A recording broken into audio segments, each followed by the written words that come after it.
Class 5 subject social science lesson 6 climate. मौसम एक छोटी अवधि में वातावरण की स्थिति है। टोडा का मौसम धूप या बादल हो सकता है, लेकिन कल ये बदल सकता है। मौसम दिन प्रतिदिन और यहाँ तक कि घंटे दर घंटे बदलता रहता है। किसी स्थान की जलवायु लंबे समय में मौसम की स्थिति में होने वाला परिवर्तन है। दुनिया के विभिन्न हिस्सों में अलग अलग जलवायु होती है। किसी स्थान की जलवायु, जैसे पौधे और जानवर, साथ ही लोग, उनका भोजन और कपड़े। The factor that determine the climate of a place are किसी स्थान की जलवायु को निर्धारित करने वाले कारक हैं। अक्षांश लैटिट्यूड, ऊंचाई एल्टीट्यूड, समुद्र से दूरी डिस्टेंस फ्रॉम द सी, नमी ह्यूमिडिटी, हवाएं विंड्स, सागर की लहरें ओशन करंट्स। अक्षांश भूमध्य रेखा से दूरी, निकट के स्थान। Latitude distance from the equator, भूमध्य रेखा से दूर के स्थानों की तुलना में भूमध्य रेखा अधिक गर्म होती है। क्या आप कारण जानते हैं? चित्र देखिए, ये दर्शाता है कि सूर्य की किरणें भूमध्य रेखा पर लंबवत पड़ रही हैं। ये एक छोटे से क्षेत्र में फैले हुए हैं। ध्रुवीय क्षेत्रों में सूर्य की किरणें चमक रही हैं। ये भी बड़े क्षेत्र पर पड़ते हैं। इसलिए भूमध्य रेखा के पास के स्थान अधिक गर्मी प्राप्त करते हैं और अधिक गर्म होते हैं। मौसम का अध्ययन करने वाले व्यक्ति को मौसम विज्ञानी कहा जाता है।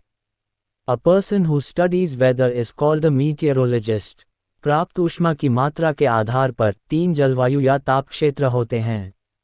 1. उष्णकटिबंध द टॉरस जोन, भूमध्य रेखा के दोनों ओर कर्क रेखा और मकर रेखा के बीच का क्षेत्र उष्णकटिबंध कहलाता है। इस क्षेत्र को पूरे वर्ष सूर्य की सीधी किरणें मिलती रहती हैं, इसलिए जलवायु शुष्क और आर्द्र है। 2. शीतकटिबंध द फ्रिजिड जोन, आर्कटिक वृत्त और उत्तरी ध्रुव के बीच या अंटार्कटिक वृत्त और दक्षिणी ध्रुव के बीच का क्षेत्र शीतकटिबंध कहलाता है। इस पर सूर्य की बहुत तिरछी किरणें पड़ती हैं और इसलिए यह बहुत ठंडा होता है। 3. शीतोष्ण कटिबंध द टेम्परेट जोन, यह क्षेत्र न तो अधिक गर्म होता है और न ही अधिक ठंडा। ये दोनों गोलार्धों में उष्णकटिबंध और शीतकटिबंध के बीच स्थित है। Altitude a height above the sea level, समुद्र तल से ऊंचाई या ऊंचाई।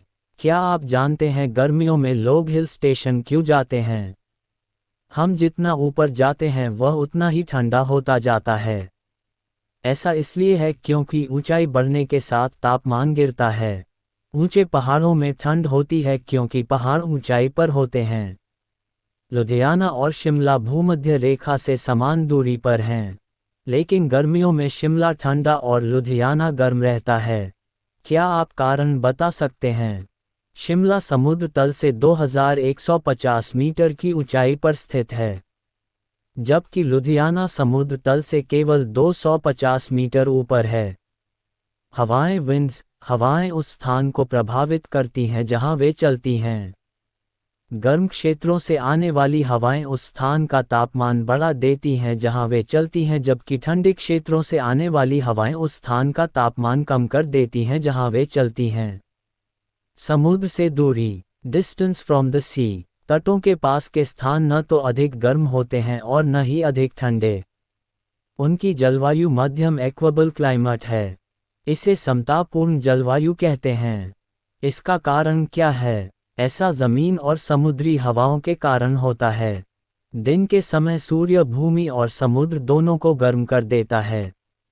जमीन पानी की तुलना में अधिक तेजी से गर्म होती है, अतः ये समुद्र से भी अधिक गर्म है। जैसा कि आप जानते हैं, गर्म हवा ठंडी हवा की तुलना में हल्की होती है, अतः भूमि से ऊपर गर्म वायु ऊपर उठती है।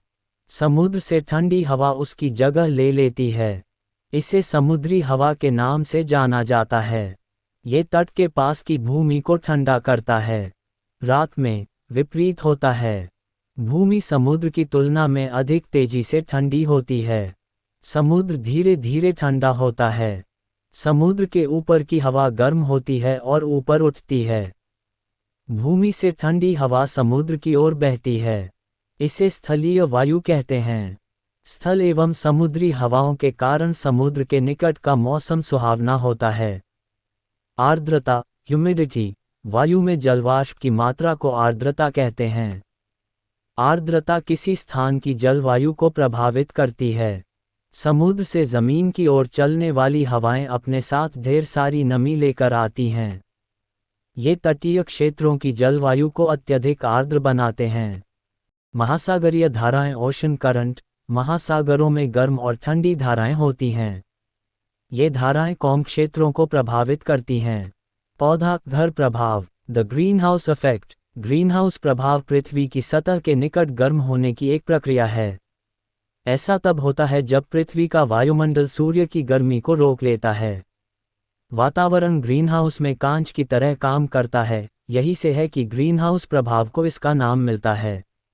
वायुमंडल गैसों का मिश्रण है, लेकिन हमारी आधुनिक जीवन शैली इन गैसों के प्राकृतिक संतुलन को बिगाड़ रही है। वाहनों और बिजली स्टेशनों से निकलने वाली गैसें लगभग 6 अरब टन कार्बन डाइऑक्साइड जोड़ती हैं। अतिरिक्त के कारण निचला वातावरण गर्म हो गया है।